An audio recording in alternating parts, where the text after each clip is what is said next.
Hello guys, good day sa inyong lahat. Welding operation tayo ngayon. May leaking yung seawater line sa ejector pump. Dahil deteriorated na yung pipe, magpabrigade tayo ng bagong pipe connection.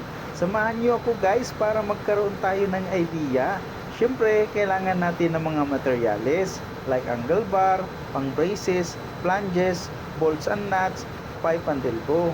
Pag nag-install tayo ng flanges, both side, kailangan center sa butas. Tapos, lagyan natin ng tornilyo at higpitan. Yung both end ng flange, yan na rin yung guide natin pang forma. Make it sure walang gasket na nakakabit sa flange. Kasi di magkakaparehas ang sukat pag na-fix na. Next, gamit ang welding machine, spot weld yung both sides ng flange sa flooring. And then, lagyan natin ng brace, angle bar, or support. Kapag na-fix na lahat, pwede natin tanggalin yung tornilyo. Kailangan yung measurement, naka-insert yung pipe. Kapag okay na, pwede na spot weld yung flange and pipe.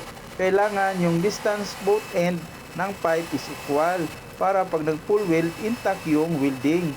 Before start full weld, kailangan tama yung amperahe, size and electrode para maiwasan yung back job. Thank you for watching. Hanggang sa muli. God bless.